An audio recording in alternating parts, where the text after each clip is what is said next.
కులు మాట్లాడుచుండగా నా తండ్రి, ఇదిగో మీ ముఖ దర్శనం చూడాలి నా దేవా. ఇదిగో నా తండ్రి, మీరు నాకు తోడుగా ఉన్నారని మనం నమ్మి విశ్వసించి సావకుని ముఖాంతరము నుండి మాతో మాట్లాడులాగా మనందరం ప్రార్థన చేద్దాం. చిన్న ప్రార్థన. ప్రతి ఒక్కరు కూడా ఏకీభవించండి. ప్రతి ఒక్కరు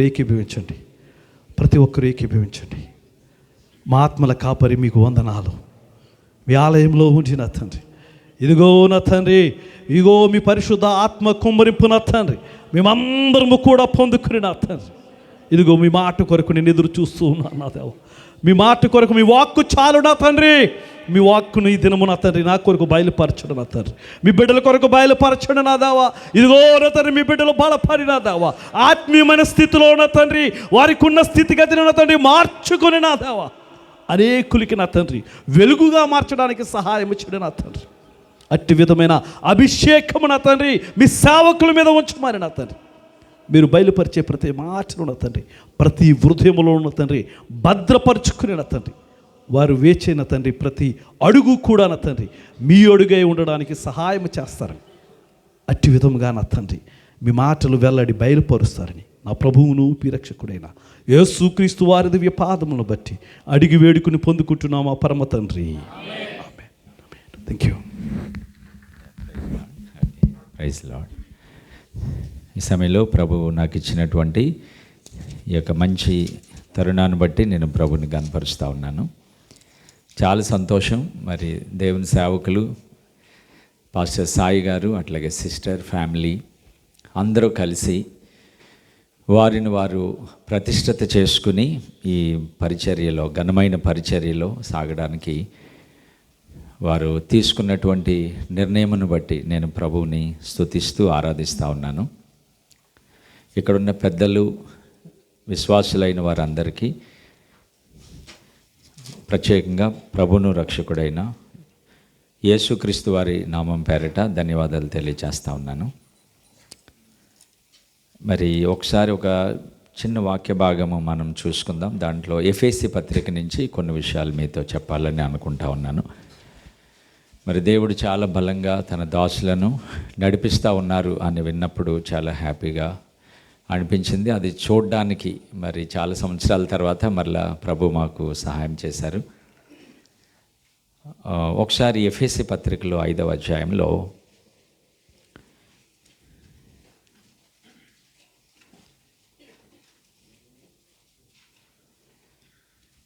19వ వచనము నుంచి ఒకసారి చూడండి. 19వ వచనం, ఒకరినొకడు కీర్తనలతోనూ సంగీతములతోనూ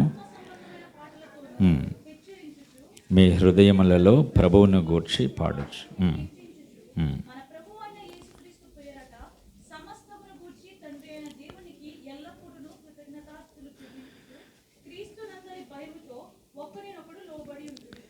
ఓకే, చాలండి. ఇక్కడ మీరు 19వ వచనం ఒకసారి మొట్టమొదటిగా 19వ వచనం గమనిస్తే అక్కడ మీరు ఏమని కీర్తనలు, సంగీతములు, ఆత్మ సంబంధమైన పాటలతోనూ హెచ్చరించుచు అని ఉంటుందండి. ఒకసారి 3 విషయాలు అక్కడ ఉంటాయండి. మనం చేయవలసిన 3 విషయాలు. సంఘము, ఎఫెసీ సంఘముతో దేవుడు మాట్లాడినటువంటి విషయాలు అవి. ఒకటి కీర్తనలు పాడాలి, రెండవది సంగీతములు, మూడవది ఏంటంటే ఆత్మ సంబంధమైనటువంటి పాటలు అని 3 కేటగిరీస్గా ఈ మాటలు మనం గమనిస్తాం. అయితే ఈ మూడిట్లో కూడా ఏముండాలని చెప్పిందంటే వాక్యం హెచ్చరిక ఉండాలి. ఎక్సార్టేషన్ అంటాం. It's known as exhortation. అంటే హెచ్చరించుకోవాలి. కీర్తన కానీ, సంగీతము కానీ, లేదంటే ఆత్మ సంబంధమైన పాటలో హెచ్చరిక ఉండాలనేది లేఖనము మనకు చెప్తున్నటువంటి సత్యముగా గమనిస్తాం. చాలాసార్లు మనము హెచ్చరిక కంటే కూడా హెచ్చరిక, పొగడత రెండిట్లో ఏది ఇష్టపడతామంటే, చాలా ఫాస్ట్గా చెప్తారేటండి. ఓకే, ఎక్కువగా చాలామంది పొగడతనే ఇష్టపడే వాళ్ళు 90% ఉంటే ఒక 10% మాత్రమే హెచ్చరించే వాళ్ళని ఇష్టపడి సరిచేసుకోవడానికి ఇష్టపడడం అనేది మనం చూస్తాం. అయితే తక్కువ అంటే లాంగ్ రన్లో ఎక్కువ కాలంలో చివరి వరకు మనకి బ్లెస్సింగ్గా ఉండేది ఏంటి అంటే, హెచ్చరికకు ఎవరైతే చెవి యొగ్గి వింటారో, హెచ్చరికని ఎవరు చెవిని పెడతారో అది చాలా దీర్ఘకాలంగా లేదంటే శాశ్వతమైనటువంటి జీవాన్ని, ఆశీర్వాదాన్ని తీసుకుని వస్తుంది. అందుకని ప్రభు ఇక్కడ పౌలు రాశాడండి, ఎఫెసీ పత్రిక పౌలు రాశాడు. ఎవరికి రాశాడంటే ఎఫెసీ సంఘానికి ఆయన రాశాడు. చాలామంది ఏమనుకుంటారంటే పౌలు ఈ పత్రికలు రాసేటప్పుడు ఇలాంటి ఒక మంచి హాల్లో కూర్చుని ఏసీ క్రింద చాలా కంఫర్ట్గా సౌకర్యవంతంగా రాసాడేమో అని అనుకుంటారు. చాలా పొరపాటది. పత్రికలు రాసే ప్రతిసారి కూడా ఆయన చెరసాలలో ఉండి సంఘాన్ని ఆయన ఏర్పాటు చేసినప్పుడు వాళ్ళు ఎక్కడ తప్పిపోతారని వాళ్ళందరికీ చిన్న చిన్న పత్రికలు, అప్పట్లో వాట్సాప్ లేదు కాబట్టి, వాట్సాప్ ఉంటే వాట్సాప్ మెసేజ్ చేసేదిను, లేదంటే మెయిల్ పెట్టేవాడు. మెయిల్ లేదు, వాట్సాప్ లేదు, కంప్యూటర్ లేదు, ఫోన్స్ లేవు. కాబట్టి ఆయన పత్రికలు ఎపిజిల్స్ రాసేవాడు. ఇంగ్లీష్లో ఎపిజిల్ అంటారు. ఎపిజిల్ అనే మాటకి లెటర్ అని అర్థం. ఎపిజిల్ మీన్స్ లెటర్ అనమాట. లెటర్స్ రాసేవాడు. అట్లాగా న్యూ టెస్టమెంట్లో ఎక్కువ లెటర్స్ ఎవరు రాశారంటే అపోస్తలుడైన పౌలు రాశారు. ఈ ఎఫెసీ పత్రిక ఆయన చెరసాలలో ఉండి సంఘం గురించి ఆయన రాశాడు అనమాట అండి. చాలా స్పష్టంగా ఆయన ఎలా ఉండాలి సంఘం అని వారికి వివరిస్తూ, తప్పిపోకుండా వారికి హెచ్చరిస్తూ ఈ మాటలు రాసినట్లుగా మనం చూస్తాం. చూడండి, ఇప్పుడు ఇందాక సాయి గారు టెస్ట్ మనీ చెప్పారు కదా, ఇలాగా లాస్ట్ నేను 2011లో వచ్చాను ఇక్కడికి. అప్పుడు చాలా ప్రేయర్స్ జరిగి చాలామంది బలపడ్డారు. ఆ టైంలో మరి సాక్ష్యం చెప్పారు, ఇట్లాగ వచ్చానని. చాలా ఆనందంగా ఉంటుంది. అంటే అలాంటి సాక్ష్యాలు విన్నప్పుడు మరి ఇట్లాగ చాలా హ్యాపీగా అనిపిస్తుంది. ఏమని, మేము విత్తిన వాక్యము లేదంటే బలపరిచిన వ్యక్తులు చాలా ప్రయోజకులుగా మార్చబడ్డారు అన్నప్పుడు అది హృదయంలో చాలా ఆనందాన్ని తీసుకొని వస్తుంది. అయితే కొంతమంది దేవుళ్ళలో నుంచి కొంత తొలగిపోతూ ఉన్నప్పుడు కూడా ఇప్పుడు సంతోషం వస్తుంది ఇలాంటి సాక్ష్యాలు వింటే, కానీ తొలగిపోతూ ఉన్న వాళ్ళని చూస్తూ ఉన్నప్పుడు చాలా బాధ కలుగుతూ ఉంటుంది. నాకు చర్చ్ ఉంది. ఆ చర్చ్లో కొంతమంది చాలా విశ్వాసంతో ఉంటారు, కొంతమంది విశ్వాసాన్ని అప్పుడప్పుడు కోల్పోయే వాళ్ళు కూడా ఉంటారు. వారి గురించి మేము చేసే పని ఏంటంటే ప్రార్థన. ఫస్ట్ ప్రార్థన చేస్తానండి. నంబర్ 2, ప్రార్థనకి లొంగలేదనుకోండి ఫాస్టింగ్ ఉంటాను. ఇంకా ఫాస్టింగ్ కూడా లొంగలేదనుకోండి నాకు సంబంధం లేదు, అది ఇంకా వాళ్ళకే వదిలేయాలి. దేవుడే వారిని పట్టుకోవాలి. కానీ రెండింటికి ఖచ్చితంగా కార్యం జరుగుతుంది. దేనికి? ప్రార్థనకి, రెండవది ఫాస్టింగ్. చూడండి, పౌలు ద్వారా ప్రభువులోకి వచ్చారు వీరందరూ. కానీ వారు ఎలా ఉన్నారని వారి గురించి ఎక్కువ ఆలోచన చేసి వారిని ఎలాగైనా బలపరచాలని ఈ యొక్క ఉత్తరాన్ని జైల్లో కూర్చుని ఆయన లెటరు రాశారు. చిన్నది ఉంటుందండి జైలు అంటే. మీరు ఇప్పుడు ఉందండి, దీంట్లో సగం ఉంటుంది, రూమ్ ఉంటుంది. ఒకేసారి లైట్ పడుతుంది. ఉదయము ఒక 9 to 10 ఆ టైంలో చిన్న లైట్ అట్లాంటిది ఉంటుంది. అది ఓపెన్ అయ్యి దాంట్లోంచి వస్తుంది అంతే.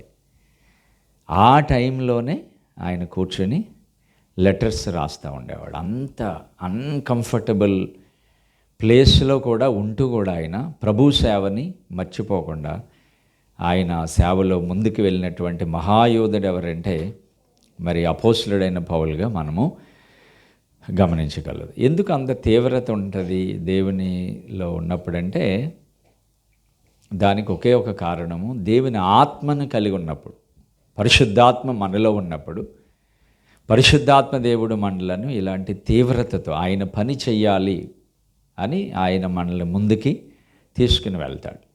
ఉదాహరణకి దేవుని పని అంటే ఇప్పుడు ఇంతవరకు మీరు ఆరాధన చేశారు, అలాగే ప్రార్థనలు చేస్తారు. దేవుని సేవకులు మరి కీర్తన వివరించారు, తర్వాత వాక్యం చెప్తా ఉన్నారు. ప్రయాసతో అనేక చోట్లకి మనం వెళ్తూ ఉంటాం. తర్వాత దేవుని కొరకు ఏదో ఒకటి చేయాలని ఒక తపన ఉంటుంది. ఇవన్నీ కూడా మనకి ఎవరిస్తారంటే ప్రభువే మన హృదయాలలో ఆయన ప్రేరేపిస్తాడు. పరిశుద్ధాత్మ దేవుడు ప్రేరణ ద్వారా వీటిని మనము చేయగలుగుతాం ప్రియులారా. ఇప్పుడు ఇలాంటి భారంతో ఈ యొక్క వాక్యము, ఈ యొక్క లెటర్ని ఎఫెసీ సంఘంనకు ఆయన రాయడం జరిగింది. అయితే 3 విషయాలు ఏంటంటే, కీర్తనలు పాడాలి, తర్వాత సంగీతములు, తర్వాత ఆత్మ సంబంధమైనటువంటి పాటలతో మీరు ఒకరినొకరు ఏం చేసుకోవాలి, హెచ్చరి మీ హృదయములలో ప్రభువును గూర్చి పాడుచు కీర్తించాలి. చూడండి, ఇక్కడ ఒక తమ్ముడు ఇలా వస్తారు. తమ్ముడు ఓకే అండి, ఓకే, నో ప్రాబ్లం. ఓకే అండి, ఒకసారి మీరు వింటే హృదయాలలో ఎవరిని గురించి పాడాలి చెప్పండి అందరూ కూడా. ఇంకా కొద్దిగా గట్టిగా చెప్పండి అందరూ కూడా. ప్రభువుని గురించి హృదయాలలో పాడాలి. అంటే మనం పైన ఇందాక చదివిన మాట కీర్తన పాడడం అది బయటికి కనిపించేది, కానీ పరిశుద్ధాత్మ దేవుడు ఉంటే లోపల కూడా ఏమవుతుంది, మనకి పాట వస్తుంది. లోపల కూడా హృదయంలో ఎప్పుడు ఆనందిస్తాం అన్నమాట. ఇప్పుడు నేను కొంత జర్నీస్ వల్ల డల్గా ఉంటుందండి, పైకి అలా ఉంటాను, కానీ లోపల చాలా హ్యాపీగా ఉంటాను. అది మాకు ఎలా తెలుస్తుందని నాకు సంబంధం లేదు, నేను చూపించలేను కదా బయటికి. కాబట్టి హృదయంలో నేను చాలా హ్యాపీగా ఉంటాను, ఎప్పుడు దేవుని ఆరాధన చేస్తాను. దేవుని కొరకు పరిగెట్టేలాగా పరిశుద్ధాత్మ దేవుడు నన్ను ప్రేరేపిస్తూ ఉంటాడు. కాబట్టి పైన హృదయంలో పాడే పాట కానీ, మనకు పైకి పాడే పాట కానీ పరిశుద్ధాత్మ దేవుని యొక్క నింపుదల అంటారు కదా, fullness of the Holy Spirit. పరిశుద్ధాత్మ నింపుదల అనండి అందరూ ఒకసారి. పరిశుద్ధాత్మ దేవుడు మనల్ని నింపితే మనకేమొస్తుందంటే ఆనందం, లోపటి నుంచి సంతోషం కలుగుతుంది. అది ఈ లోకంలో మనం చేసే క్రియల వల్ల కాదు, దేవుడు మన హృదయాన్ని ఎప్పటికప్పుడు అయినా నింపుతాడు. హృదయంలో దేవుని గురించి మనం పాడాలని అక్కడ రాయబడింది. తర్వాత ఏంటంటే, మన ప్రభువైన యేసుక్రీస్తు పేరట సమస్తమును గూర్చి తండ్రి అయిన దేవునికి ఎల్లప్పుడూ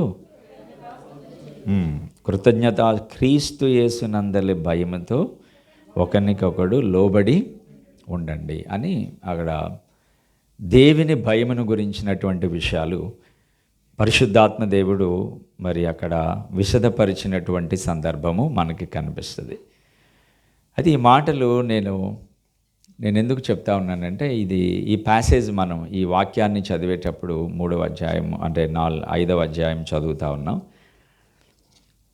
దీని తర్వాత అక్కడి వరకు వచ్చిన తర్వాత సడన్గా పౌలు సబ్జెక్ట్ మారుస్తాడనమాట. సబ్జెక్ట్ చేంజ్ చేసి మళ్ళా 22లో ఏమని చెప్తాడంటే, స్త్రీలారా అని స్త్రీలను గురించి ప్రభువు వల్లే మీ సొంత పురుషులకు లోబడి ఉండడని చెప్తాడు. అంతవరకేమో పాటలు అని చెప్పాడు, కీర్తనలు, తర్వాత సంగీతములు, ఆత్మ సంబంధమైన పాటలు అని చెప్పాడు ఆయన. కానీ మళ్ళీ సడన్గా షిఫ్ట్ ఏంటంటే స్త్రీల దగ్గరికి ఆ వచనం వెళ్ళినట్లుగా మనము చూస్తామన్నమాట. అయితే దీంట్లో మనం అర్థం చేసుకోవాల్సిన విషయం ఏంటంటే, కాయిన్ ఉంటుంది కదండి, కాయిన్కి 2 సైడ్స్ ఉంటాయి కదా, హెడ్ అండ్ టెయిల్ ఉంటుంది. హెడ్ అండ్ టెయిల్లో ఏది లేకపోయినా, దిరాము కాయిన్ ఉందనుకోండి, దానికి బోత్ సైడ్స్లో ఒక కాయిన్, ఒక ఇమేజ్ లేదనుకోండి, బొమ్మ లేదనుకోండి, మార్కెట్కి వెళ్తే, సూపర్ మార్కెట్కి వెళ్ళి మనం KFC అని అడిగామనుకో, అదేమవదు, చెల్లదు. ఎందుకని దాంట్లో ఒకటి లేదు. బోత్ సైడ్స్ ఉంటేనే కాయిన్ చేంజ్ అవుతుంది. అట్లాగే ఇక్కడ క్రైస్తవ జీవితంలో అంటే ప్రతి ఒక్కరు ఇక్కడ ఉన్న, నేను ఇంక్లూడింగ్ మై సెల్ఫ్, నేనేమి ఇక్కడ నన్ను నేను తీసేసుకుని మీకు నేను చెప్పట్లేదు, మనందరము కలిసి లైఫ్లో చేయవలసిన కాయిన్కి బోత్ సైడ్స్ ఎట్లాగా ఉంటుందో అట్లాగే మన జీవితాల్లో 2 వైపులా ఏంటంటే, చూడండి, ఒక్కొక్కసారి మనము దేవుణ్ణి ఇలాగ బహిరంగంగా కీర్తనలు, తర్వాత ఆత్మ సంబంధమైన పాటలు, సంగీతంతో దేవుణ్ణి నిజంగానే ఆరాధన చేస్తాం, చాలా బాగా వర్షిప్ చేయగలుగుతాం. కానీ ఇంటికి వెళ్ళిన తర్వాత, లేదంటే మన గృహాలలో స్త్రీల గురించి అక్కడ మొట్టమొదటిగా చెప్పాడు. భర్తకి లోబడి ఉండడం విషయంలో విఫలమవుతారు చాలామంది. ఫెయిల్ అవుతారనమాట. అప్పుడు మీకు ఒక సైడ్ ఉన్నట్టు అనమాట. పాటలు, కీర్తనలు, సంగీతాలు ఉన్నాయి. Other side of the coin అక్కడ ఉండవలసిన ఇమేజ్ మీకు లేదు. కాబట్టి మీరు చెల్లని ఒక కాయిన్తో సమానముగా బైబిల్ మనలను చిత్రీకరిస్తూ ఉన్నట్లుగా మనం చూస్తామండి. అలాగని దేవుడు స్త్రీ లోబడి ఉండి పాటలు పాడడం మానేయమని కూడా చెప్పలేదు ఆయన. పాటలు పాడండి, కీర్తనలు పాడండి, సంగీతంతో మీరు దేవునిని స్తుతించండి, హృదయాలలో ప్రభువుని ఆరాధన చేయండి. అది చేస్తున్నాం కదా అని మరి ఒకవేళ పురుషులకి లోబడకుండా మీరు ఉంటే అది దేవుని దృష్టిలో చెల్లని ఆరాధనగా ఉంటుందని ప్రభు చెప్పాడు. అయితే మరి స్త్రీలు లోబడి ఉండడంలో అర్థం ఏంటంటే వారికి తెలియకుండానే వారు ప్రభువుని అదృశ్యంగా లోబడడం ద్వారా ఆరాధన చేస్తారనమాట. లోబడడం కూడా దేవునిని ఆరాధన చేయడమే. ఒకసారి చెప్పండి, లోబడుట ప్రభువుని ఆరాధన చేయుట. అయితే ఒక్కొక్కసారి ఎప్పుడైనా మీరు లోబడని సందర్భాలు ఉంటే 2 పనులు చేయాలండి. ఒకటి, దాన్ని హృదయపూర్వకంగా దేవుడి దగ్గర ఒప్పుకోవాలి. ప్రభువా, నేను చాలాసార్లు నా భర్తకి నేను లోబడలేదు, క్షమించని ప్రార్థన చేయాలి. రెండవది, మరలా అదే తప్పిదం చేయకుండా దాంట్లో కొనసాగకుండా ఉండాలి. మూడవది ఏంటంటే, ఒకవేళ ఇలాగ అవిధేయతగా ఉన్నారనుకోండి, ఆ ఇంపాక్ట్ పిల్లల మీద పడుతుంది. భార్య ఒకవేళ భర్తకి లోబడట్లేదు అనుకోండి, రేపొద్దుట వాళ్ళ పిల్లల మీదకి అంటే ఆ దీవెన రాదు. అంటే నేను దాన్ని ఆపోజిట్ ఉంటుంది, దాన్ని వాడాలనుకోవట్లేదు కాబట్టి వాడట్లేదు. దీవెన మాత్రము వారి మీదకి ఎట్టి పరిస్థితుల్లో రాదు. ఈరోజు మీరందరి గురించి నేను ప్రార్థన ఇక్కడ ఏం చెప్పాలని ప్రార్థన చేసినప్పుడు నాకు వచ్చిన ప్రేరేపణ ఏంటంటే, I want to bless all the families that are here. ఇక్కడున్న అన్ని కుటుంబాలను నేను దీవించబోతా ఉన్నానని ప్రభు చెప్పడం జరిగింది. అయితే ద కండిషన్స్ అప్లై. ఇప్పుడు ఆమెన్ హల్లెలూయా బాగానే చెప్పారు, ఓకేనండి. ఇప్పుడు అందరికీ ఏం రావాలి? బ్లెస్సింగ్స్ రావాలి. But in submission to the husbands or in being obedient to the own husbands, సొంత పురుషులకు భర్తలకు లోబడడం విషయంలో చాలామంది విఫలం అవుతున్నారు. ఇంత కాంగ్రిగేషన్లో ఒక్కరు అలాగున్నా దేవుడు మాట్లాడతాడు. ఇప్పుడు నేను అందరిని ఉద్దేశించి ఇదేమీ చెప్పట్లేదు. ఒక్కరు అలాగున్నా కూడా దేవుడు ఏం చేస్తాడు చెప్పండి? పాటలు పాడడం వేరు, కీర్తనలు పాడడం వేరు, సంగీతం వేరు. అది నేర్చుకున్న ప్రతి ఒక్కరు చేయగలుగుతారు. కానీ రెండో కాయిన్కి సెకండ్ సైడ్ ఉంది చూసారా, అది చాలా కష్టం.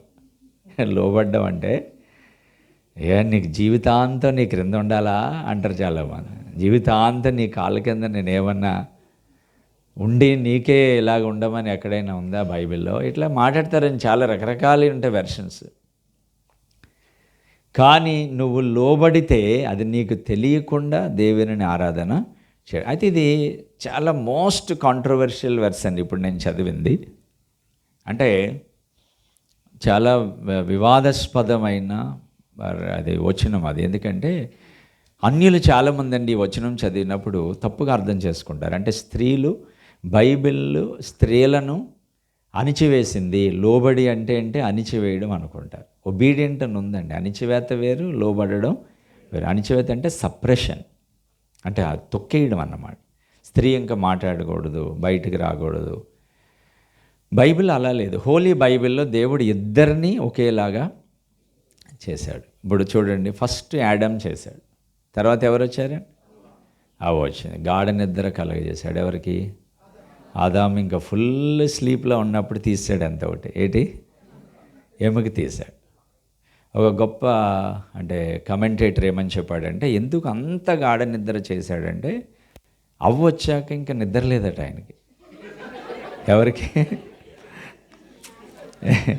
ఎవరికి అందుకు చేశాడు. నేను అనట్లేదంటే మళ్ళీ మీరు అందరూ నా మీద పార్టీ కట్టేస్తారు అని ఒక ఆయన చెప్పాడు, ఒక అయ్యగారు, పెద్ద అయ్యగారు. ఓకే, అంతే గాఢ నిద్ర. ఫస్ట్ ఆపరేషన్ అండి, అనెస్థీసియా ఫస్ట్ అక్కడే జరిగింది.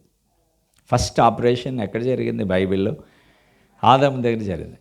మీరు ఇద్దరిని చేశాక ఇద్దరు ఆదాము ఎక్కువ అవ్వ తక్కువ అని వేరు ఏం పెట్టలేదు. ఇద్దరిని ఒకే ప్లేస్లో ఉంచాడు. ఇద్దరికి అన్ని బ్లెస్సింగ్స్ ఇచ్చాడు.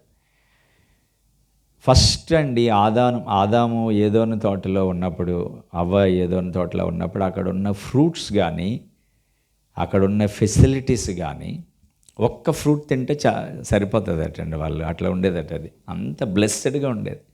అంత అందంగా చేశాడు ఆయన. ఎవరిని? ఆదాముని, అవ్వని కూడా. ఇద్దరు మాట్లాడుకునేవారు. రెస్పాన్సిబిలిటీస్ వేరు. ఇద్దరు సేద్యపరిచేవాళ్ళు. నేనేమనుకుంటానంటే వంట చేయడం అది లేదు కదా అప్పట్లో. కాబట్టి ఈవిడి కొద్దిగా అన్ని ఫలాలు తీసుకొచ్చి ఈయనకి ఇచ్చేదనమాట. ఎవరికి? కొద్దిగా కఠినమైన పనులన్నీ బరువులు అదే ఎత్తాలనుకోండి. చెట్టు ఎక్కెళ్ళాను, మనోడు ఎక్కువాడు.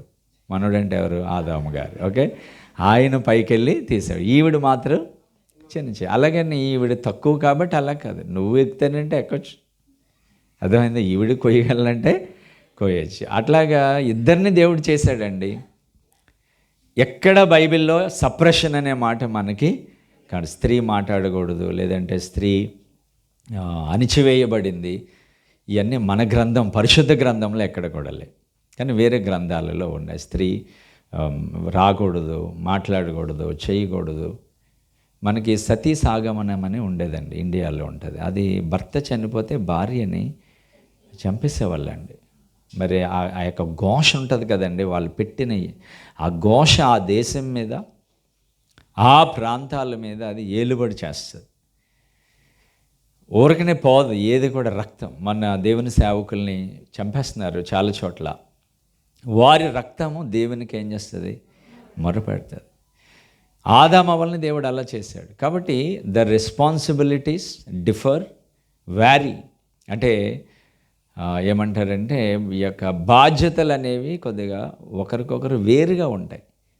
కానీ దేవుడు మనకి ఎక్కడ కూడా స్త్రీ అణిచివేయబడిందని ఏమీ బైబిల్లో చెప్పాలి. మన సృష్టికర్త అయిన యేసుప్రభు సమరయ స్త్రీ దగ్గరికి వెళ్ళి ఆవిడతో యేసుప్రభు వారు ఏం చేశారు? మాట్లాడారు. స్త్రీ మొదట మాట్లాడిందా, లేదంటే యేసుప్రభువే మొదట మాట్లాడారు?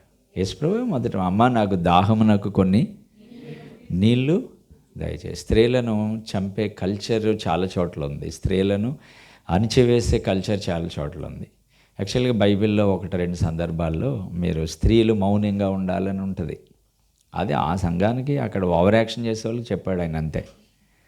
అంతేగాని స్త్రీ మాట్లాడకూడదని ఎక్కడా లేదు. మీరు బ్రాడ్ మైండ్తో బైబిల్ చదివితే మనుషులందరి మీద నేను నా ఆత్మను, మనుషులందరంటే స్త్రీలు ఉంటారండి, వాళ్ళు ఉండరండి, స్త్రీలు కూడా ఉంటారు దాంట్లో. బైబిల్ ఏముందంటే సర్వ శరీరుల మీద, అంటే ఆన్ ఆల్ ఫ్లెష్, సర్వ శరీరుల మీద నేను నా ఆత్మను కుమ్మరి. అంటే ఎవరైనా ఆత్మతో నింపబడితే, దేవుని ఆత్మకి స్త్రీ అయినా పురుషుడైనా ఇంకెవరైనా అందరూ ఒకటే. పరిశుద్ధాత్మ దేవునితో నింపబడితే వారిని వాడుకోవడం ఆయన ప్రారంభిస్తాడు. కాబట్టి లోబడడం అనేది నెగిటివ్ కాదు. లోబడడం అనేది అది చాలా positive and very good and the best quality. చాలా మంచి ఉన్నతమైనటువంటి ఒక లక్షణముగా దేవుని యొక్క లేఖనంలో మనము చూస్తాం ప్రియులారా. కాబట్టి మీరు ఇక్కడ ఉన్న వారందరూ భర్తని జ్ఞాపకం చేసుకొని ఒకసారి ఎగ్జామిన్ చేసుకొని, ప్రభా నేను ఎక్కడైనా ఆయనకు లోబడని సందర్భము కానీ, లేదా అవిశ్వాసురాలుగా ఉన్న సందర్భము కానీ, విశ్వాసఘాతకంతో ఉన్న సందర్భము కానీ, బాధ పెట్టిన సందర్భము కానీ ఉంటే దయచేసి నన్ను క్షమించు ప్రభు అని మీరు అన్నప్పుడే మీరు ఆరాధన చేసినట్టు. That it self is the worship. పురుషులు చూసారు ఎంత గట్టిగా హల్లెలూయా అంటే, నేను బలి ఎత్తున్నాడు కోటింగ్ అని, తర్వాత మీకే కింద. ఓకేనండి, కింద వచ్చేది మాకే, నాకు నేను కూడా చెప్పుకుంటానండి. ఓకే, అర్థమైందండి. కాబట్టి మీరు అలా ప్రేయర్ చేయండి. మీకు దీవెన రాకపోతే అడగండి. You and your family will be certainly blessed. నిశ్చయముగా దీవెన దేవుడిస్తాడండి మనందరికీ. నేను అంటే కొద్దిగా ఇంకొక సందర్భం చెప్తాను. అదేంటంటే ప్రభువునకు వలె అని ఉందండి ఇక్కడ. ఎవరిలాగా మనం ప్రేమించాలి? ఇంకా ప్రభువునకు వలె మీ సొంత పురుషులకు ఏం చేయాలి? లోబడి ఉండండి. ఎందుకంటే శిరస్సు అని ఉంటుందండి. భార్యకి, పురుషుడు భార్యకి ఏమై ఉన్నాడు, తర్వాత క్రీస్తు శరీరమునకు రక్షకుడై ఉన్నాడు. ఓకే, మరి ఫ్యామిలీ కౌన్సిలింగ్లో ఇది చాలా ప్రాముఖ్యమండి. మీరు దేవుణ్ణి ఆరాధన చేయండి, చర్చ్కి రండి, వాక్యం చదవండి, అన్నీ చేయండి. కానీ ఫ్యామిలీ బ్రేక్ అవ్వకుండా ఉండాలంటే కనుక మీరు ఖచ్చితంగా భర్తకి లోబడడం విషయంలో చాలా జాగ్రత్తగా ప్రభువుని, మరి ప్రభువు యొక్క భయముతో మీరు ఉండాలని అక్కడ ఉంటుంది. తర్వాత పై వచనంలో క్రీస్తునందలి భయముతో అని ఉంటుందండి. ఏంటండి, ఏ భయముతో? కొద్దిగా చదవండి అందరూ కూడా. క్రీస్తునందలి భయముతో ఒకరికొకడు లోబడి ఉండడి కదా. అంటే ఏ భయం ఉండాలండి మన అందరికీ? సపోజ్ నేను ఇప్పుడు ఇక్కడ ఉన్నానండి, యూఏఈలో ఉన్నాను. ఇక్కడ నా భార్య మండపేటలో ఉన్నారు, వైజాగ్లో. కానీ మా ఇద్దరి మధ్య చాలా దూరం ఉంది. కానీ క్రీస్తు అక్కడ ఉన్నాడు, ఇక్కడ ఉన్నాడు.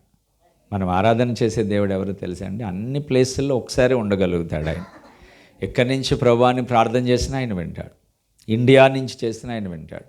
ఈ దునియాలో, ఈ సృష్టిలో ఉన్నటువంటి ఏ ప్రాంతం నుంచి ఆయనకు మొర్రపెట్టినా ప్రభువారు ఆయన విని మనకి సమాధానం ఆయన ఇస్తాడు. ఇప్పుడు నేనెక్కడ దేవునికి, క్రీస్తుకి భయపడితే నా భార్య అక్కడి నుంచి క్రీస్తునకు భయపడాలి. ఒక్కొక్కసారి ఒంటరితనము రకరకాల పరిస్థితుల్లో కల్పించే అవకాశం ఉంటుంది. కానీ భయం ఉన్నప్పుడు, దేవుని భయం ఉంటే చిన్న విషయంలో కూడా తప్పిదము చేయకుండా దేవుని భయము మనలను కాపాడుతుంది. జాన్ వెస్లీ ఆయన లండన్ దేశంలో చాలా సేవ చేశాడండి. ఆయన చాలా అద్భుతమైన సేవ చేశాడు ఆయన. నేను ఆయన కొటేషన్స్ ఉంటుంది, ఆ కొటేషన్ చెప్తాను, చాలా బాగా వినాలి మీరు, నిద్రపోకుండా వినండి. నిద్రపోతున్నారమ్మా? లేదు కదా, ఓకే. కొంతమంది కళ్ళు తెరిచి కూడా నిద్రపోతారండి. అంటే అది ఒక స్పెషల్ ఆశీర్వాదం అంటారా? ఓకే అమ్మా, నిద్రపోకండి. అంటే నాకు నిద్ర వచ్చేలాగా ఉంది కాబట్టి మీరు మెలుగుగా ఉండి నన్ను లేపుతూ ఉండాలి. అది ఓకేనండి, చాలా జాగ్రత్తగానండి. అందరూ ప్రార్థన చేయాలి. ఏమనంటే అదే జాన్ వెస్లీ ఆయన లండన్ దేశంలో సేవ చేశాడని, చాలా అద్భుతమైన సేవ. ఆయన ఒకసారి ఇలా చెప్పాడు. ఆయన చెప్పిన మాట ఏంటంటే, నాకు దేవునికి, పాపానికి తప్ప మరి దేనికి భయపడని 100 మంది యవనస్తులు నాకు ఇస్తే ఆ 100 మందితో ఈ ప్రపంచాన్నే తలక్రిందులు చేస్తానని చెప్పాడండి.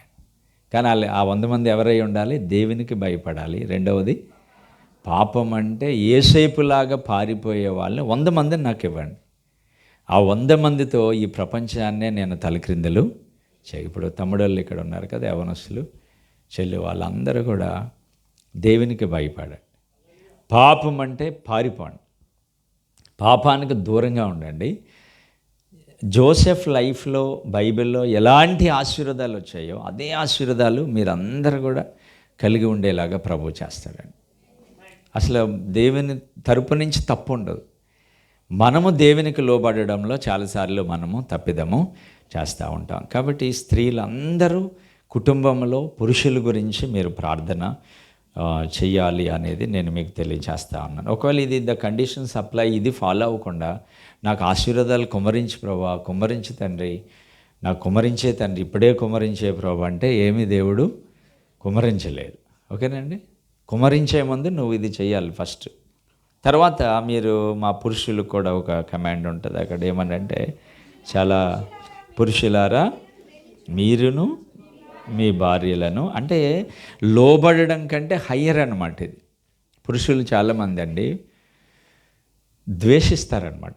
అంటే భార్యని ద్వేషించి, భార్యని ఒక విధంగా చెప్పాలంటే హీనంగా మాట్లాడి హ్యూమిలియేట్ చేసేవాళ్ళు ఉంటారు కొంతమంది. చాలా హ్యూమిలియేటింగ్గా మాడతారు.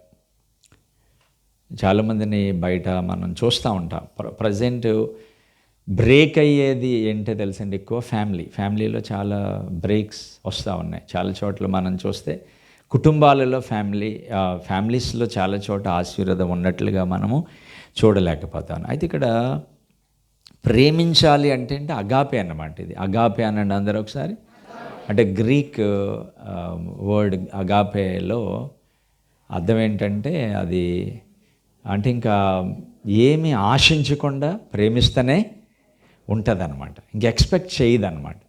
ఎప్పుడు కూడా ఫిజికల్గా అంటే పైన రూపాన్ని, అందాన్ని, బాహ్యాన్ని, ఆ చేంజెస్ని బట్టి ప్రేమ మారదు. ఇప్పుడు వివాహం అయినప్పుడు ఒకలాగా ఉంటారు, తర్వాత చేంజ్ అవుతారు.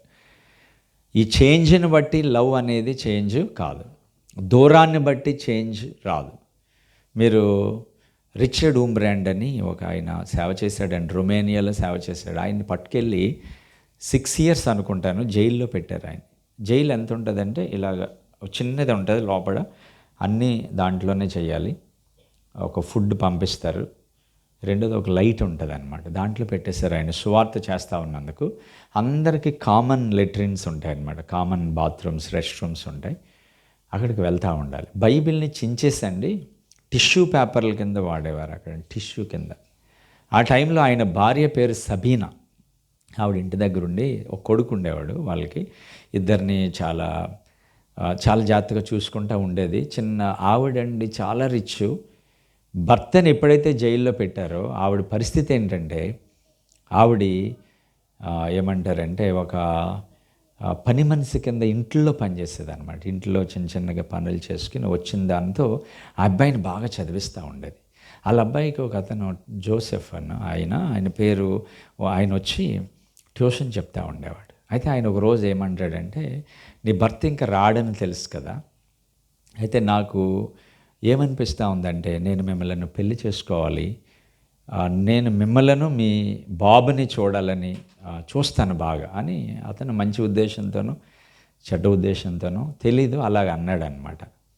అప్పుడు ఆమె ప్రార్థన చేసింది అనమాట, ప్రభు ఇలాంటి శోధన నా భర్త ఉండగా నాకు వస్తూ ఉందని ప్రార్థన చేస్తే దేవుడు ఆమెతో మాట్లాడినప్పుడు ఆమె బాగా స్ట్రాంగ్ అయి ఆమె ఏమని చెప్పింది తెలుసండి అతనితో, నిజమైన ప్రేమకి కాలము దూరము ఉండదు, కాబట్టి నా భర్త దూరం అయ్యాడు కాబట్టి నేను ఆయన వదిలేను, మధ్యలో కాలంలో చాలా గ్యాప్ వచ్చింది కాబట్టి నేను ఆయన వదలను.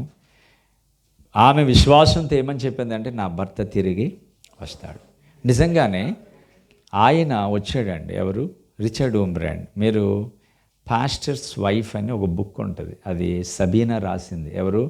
భర్త లేనప్పుడు ఆమె ఎన్ని బాధలు పడిందో ఒంటరిగా ఒక బుక్ రాసిందండి ఆవిడ. దాని పేరు ఏంటంటే పాస్టర్స్ వైఫ్. మీరు కూడా చదవచ్చు దాన్ని, చాలా అద్భుతంగా ఉంటుంది. ఆవిడ అలాగ విశ్వసించిన రీతిగానే ఒకరోజు ఆయన్ని విడుదల చేశారు ఇంటికి వస్తే. తర్వాత అమెరికన్ గవర్నమెంట్ వాళ్ళని మీద దృష్టి పెట్టి వాళ్ళని అమెరికా తీసుకెళ్ళింది. తర్వాత కొన్ని రోజులు ఆయన బ్రతికి చాలా సంవత్సరాలు సేవ చేశాడు అక్కడ. చాలా సంవత్సరాలు బ్రతికి తర్వాత సేవ చేసి మరి ఒక మంచి మాదిరిగా ఆయన నిలవబడినట్లుగా మనము వాక్యంలో మనం చూస్తాం ప్రియులారా. కాబట్టి నిజమైన ప్రేమ ఏంటంటే ఎప్పుడు ప్రేమిస్తూనే ఉంటుంది. పురుషులందరూ ఎవరిని ప్రేమించాలి చెప్పండి? అందరూ కూడా ఎవరిని ప్రేమించాలండి? భార్యలను ప్రేమించాలి. ఇది చాలా స్పష్టంగా రాయబడిన. ఎలా ప్రేమించాలంటే క్రీస్తు సంఘాన్ని ఎలా ప్రేమించాడు అలాగ మీరు చూడండి. సంఘము మనము మొదట దేవుణ్ణి ప్రేమించలేదు, ఆయనే మొదట మనలను ప్రేమించాడు. పరలోకంలో ఉన్న యేసు ప్రభు అండి అసలు మనకి అంటే మన దగ్గరకు వచ్చి ఇంతగా త్యాగం చేసి మనలను పట్టించుకోవలసినటువంటి అవసరత ఏమాత్రము లేదు. కానీ ఆయన పరలోకాన్ని విడిచిపెట్టి పరలోకం నుంచి ఇక్కడికి వచ్చి శరీరము దాల్చి మనలాంటి శరీరం తీసుకొని సిలువ మీద మరణం అయిపోయి, అంటే ఆయన రక్తం అండి ఒక్క డ్రాప్ కూడా ఆయనలో ఉంచుకోలేదండి. ఆయన ప్రతి రక్తపు బొట్టిని మనందరి కొరకు ఆయన కార్చి, మీరు యేసుప్రభువు వారి 33.5 సంవత్సరాల జీవితాన్ని గమనిస్తే ఆయన సొంతంగా ఆయన కొరకు ఆయన చేసుకున్నది ఒకటి కూడా ఉండదండి. ఆయన కొరకు ఆయన ఒకటి కూడా చేసుకున్నది ఉండదు. ఆయన కార్చి మరణమునే ఓడించాడు. ఆయన మరణాన్నే గెలిచి ఆయన తిరిగి లేచాడు. ఇప్పుడు ఆయన మన మధ్యలో సజీవుడిగా ఉన్నాడు. ఇప్పుడు ఈరోజు మీరు ఆనర్ చేసేది మమ్మల్నే కాదండి, ఇక్కడ అదృశ్యంగా మన మధ్యలో ఉన్న యేసు ప్రభు వారిని మీరందరూ కూడా ఆనర్ చేస్తూ ఉన్నారు. హల్లెలూయా. కాబట్టి ఆయన మనలను ప్రేమించినప్పుడు మనలో ఏం చూసి ప్రేమించాడు, పోనీ మనలో ఏముంది ఆయన చూసేసరికి మనలో ఇది చాలా బెస్ట్ క్వాలిటీ ఈమెలో ఉందంటాకేమీ లేదు. చూడండి, అందరి సాక్ష్యం. నేను చిన్నప్పుడు 8th క్లాస్లో యేసుప్రభుని నమ్ముకున్నానండి. అప్పటికి నా స్థితి మంచిగా లేదు, చాలా చెడ్డగా ఉండేది. అంటే సినిమాలకు వెళ్ళేవాడిని, బయట ఉండేవాడిని, ఆ సినిమా ఫైటింగ్స్ చూసి అట్లాగా అయిపోవాలనుకునేవాడిని, డ్యాన్సులు చూసి అట్లాగా వేయాలనుకుని నిజంగానే వేసేవాడిని. అట్లా నీడలో వేసుకునేవాడిని, ఎవరు చూసేవారు కాదు మన డ్యాన్స్. అందుకని నీడ ఉంటుంది కదా, నీడలో ఒక స్టెప్ వేస్తే ఎలాగలాగా నాకు ఆనందంగా ఉండేది అన్నమాట. అలా చెడిపోతూ ఉన్నానండి. ఇంకా ఆ టైంలో ఒక్కసారి యేసయ్య నన్ను పట్టుకుని, నీతో చాలా పని ఉంది, యూఏఈలో అది వాక్యం చెప్పాలి నువ్వు అని పట్టుకుని ఒక్క లాగాడండి, అంతేలాగా. ఇంకంతే అండి. ఆ రోజు నుంచి ఈ రోజు వరకు ఇంకా నాకు పాపం అంటే ఈ లోకం మీద విరక్తి కలిగేలాగా, అసహ్యం కలిగేలాగా దేవుడు చేశాడు. ఒక వ్యక్తి యేసు ప్రభువుని అర్థం చేసుకున్నాడు అనుకోండి, ఆయన ప్రేమిస్తే ఇంక దేన్ని ప్రేమించలేడు, ఇంక దేన్ని కూడా ఇష్టంగా చూడలేడు. ప్రభు నీ చిత్తమే జరుగునుగా కానీ చెప్పాలి. ఒక అమ్మాయి అండి చాలా బాగా పాటలు పాడుతుంది అనమాట, చాలా అద్భుతంగా. ఆంధ్రాలో ఆ టైంలో అందరూ వచ్చేవారు ఆ అమ్మాయి పాటలు పాడుతుంటే. ఒక అతను ఆ పాటలకి అట్రాక్ట్ అయిపోయి లవ్ లెటర్ రాశాడు ఆ అమ్మాయికి. ఆ లవ్ లెటర్ ఏమనంటే, మీ అడ్రస్ అంటే ముందు రాశాడు, ఆమె రెస్పాండ్ అవ్వలేదు. ఒకరోజు ఒక చిన్న స్లిప్ పంపించాడు అన్నమాట. స్లిప్ ఏంటంటే, నీ అడ్రస్ ఎక్కడ ప్లీజ్ టెల్ మీ అని రాశాడు. ఆ అమ్మాయి ప్రార్థన చేసుకుని మై అడ్రస్ ఈజ్ హెవెన్ అని పెట్టింది. నా యొక్క అడ్రస్ ఏంటనమాట, పరలోక రాజ్యం, అక్కడ కలుసుకుందాం అని చెప్పింది అనమాట.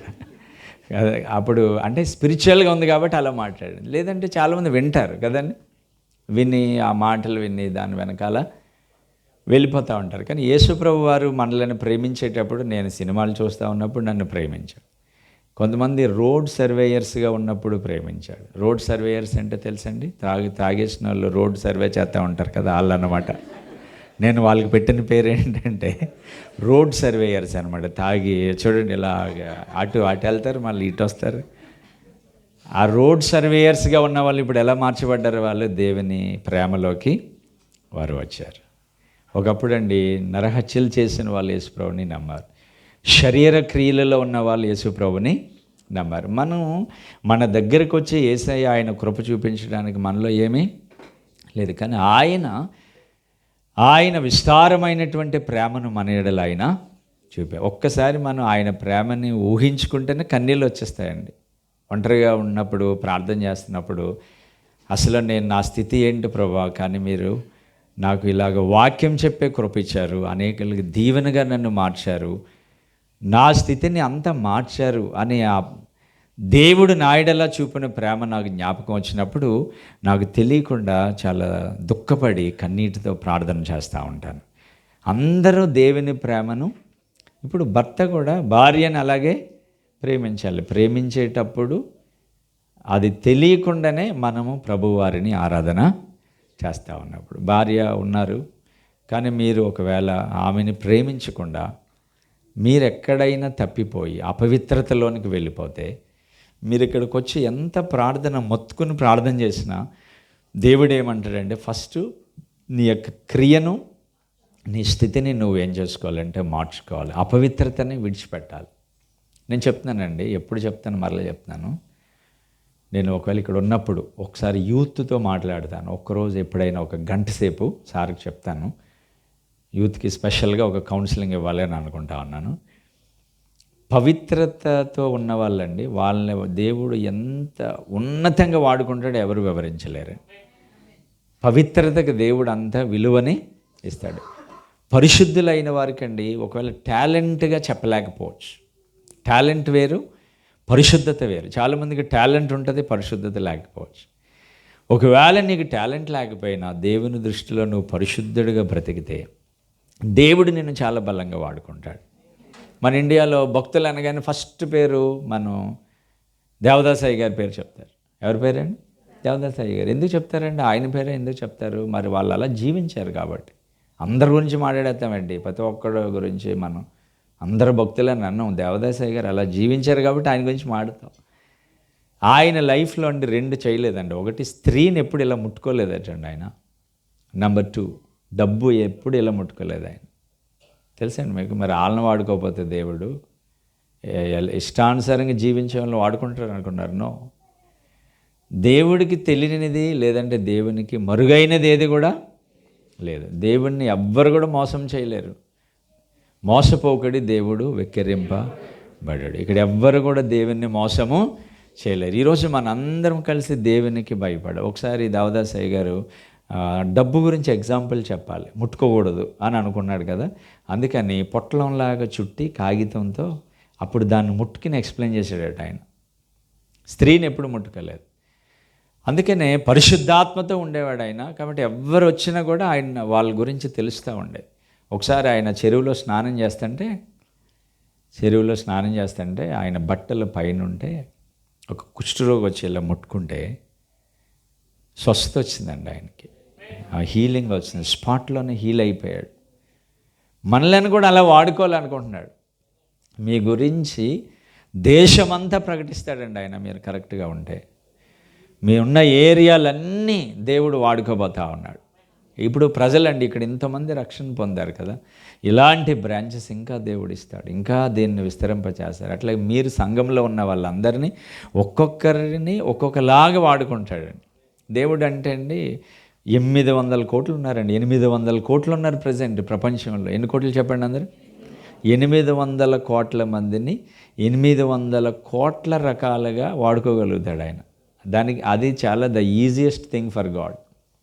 సర్వశక్తిమంతుడైన దేవునికి అది చాలా చిన్న విషయం. రవి విన్సెంటే అది.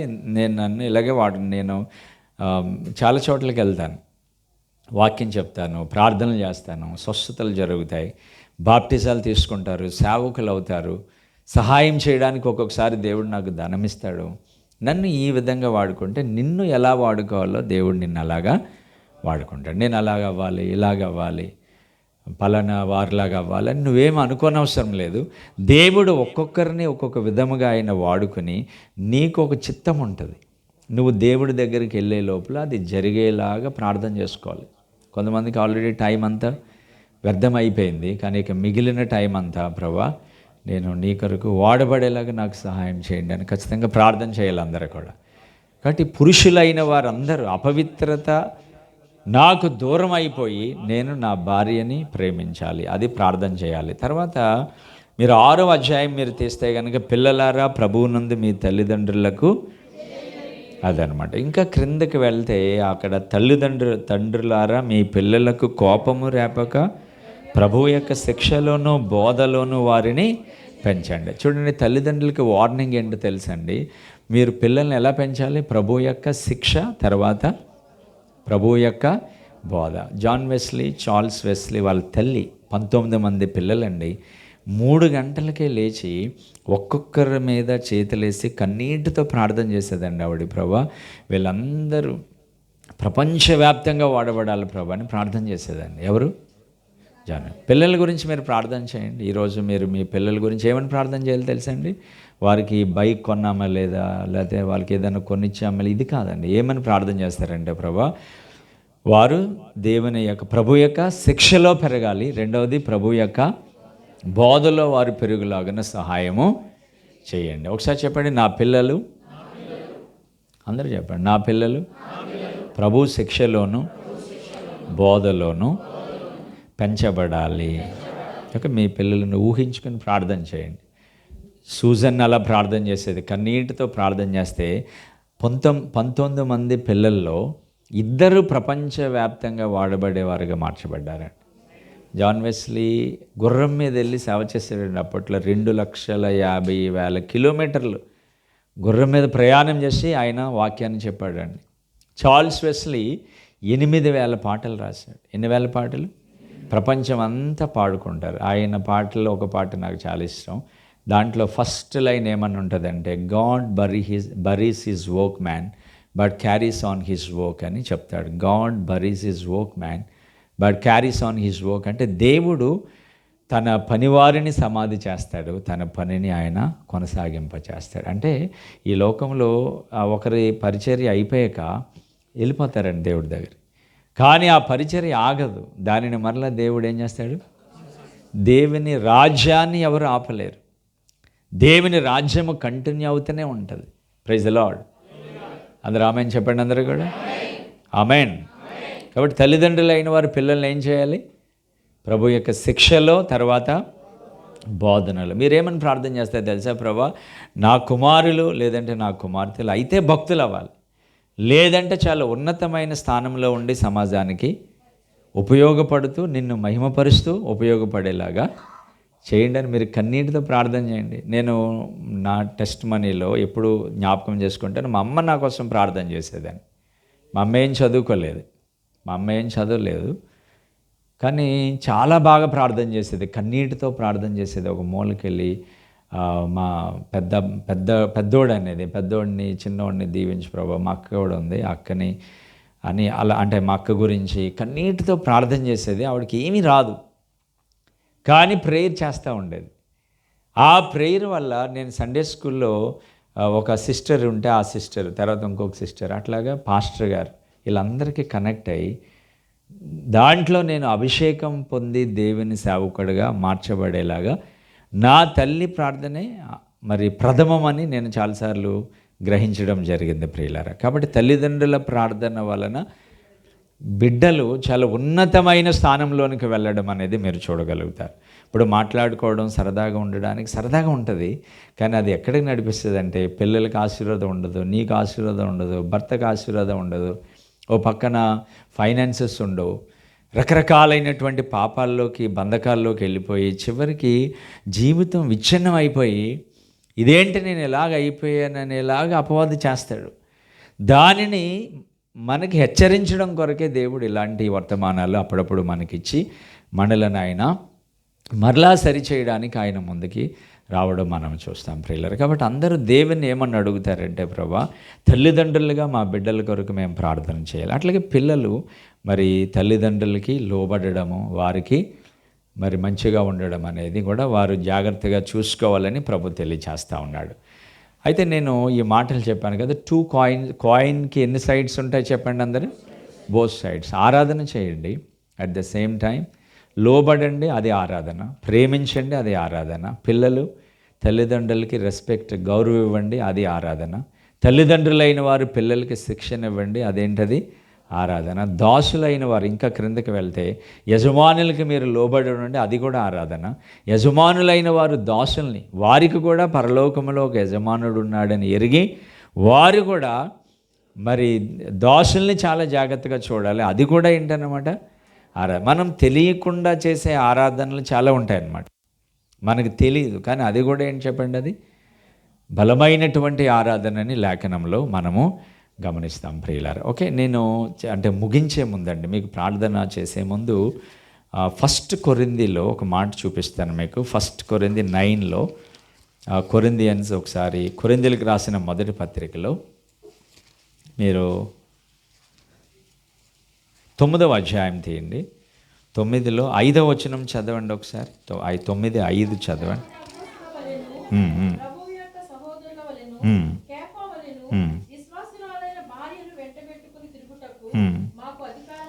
చాలండి. క్యాఫ్ అంటే అండి పేతురు అనమాట. ఎవరండి? పేతురు అటండి ఎక్కడికి వెళ్ళినా ఎవరిని పెట్టుకుని వెళ్ళేవాడట అండి? విశ్వాసురాలి అయిన భార్యను అండి. పేతురుకి వివాహం అయింది. పేతురికి వివాహం అయినట్టు మనకి మార్క్స్ వార్తలో 1వ అధ్యాయంలో ఉంటుంది. మీరు మార్క్స్ వార్త 1వ అధ్యాయం చదవండి, ఆ మాట కూడా చూపిస్తాను మీకు. 1వ అధ్యాయంలో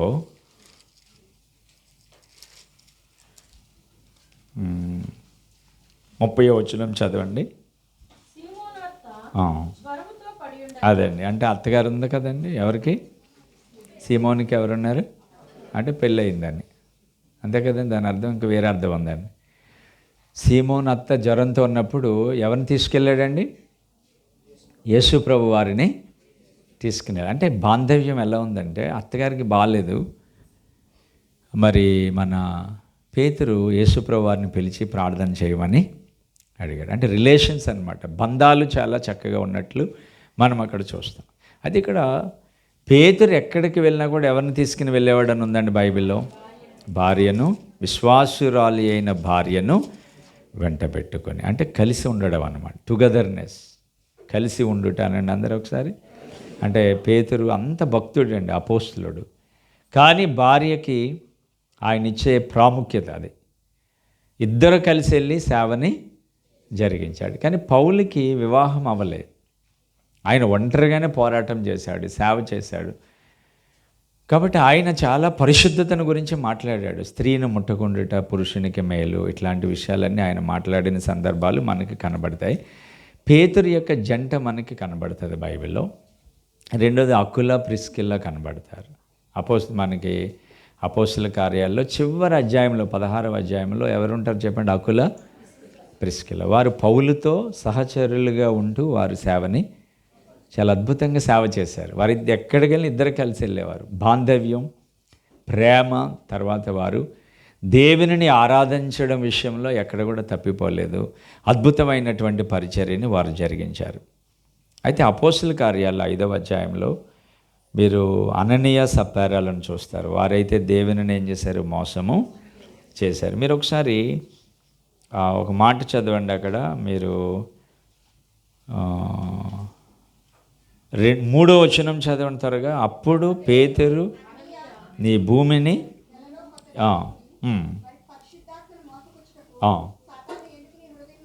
ప్రేరేపించాను. ఒకసారి చూడండి ఇక్కడ, పరిశుద్ధాత్మను మోసపుచ్చుటకు సాతాను ఎందుకు మీ హృదయములను ప్రేరేపించాను. ఓకే, ఇక్కడ చూడండి, పేతురు ఫ్యామిలీ దేవునికి ఇష్టకరంగా ఉంది. రెండవది అకుల ప్రిస్కిల్ల ఫ్యామిలీ దేవునికి ఇష్టకరంగా ఉంది. కానీ ఇక్కడ అననీయ సప్పారా వాళ్ళు మాత్రము దేవునికి ఇష్టం లేకుండా పరిశుద్ధాత్మను వారు ఏం చేశారటండి? మోసం చేశారట. ఒకసారి మీరు చెక్ చేసుకోండి, లేదంటే మనందరం చెక్ చేసుకుందాం.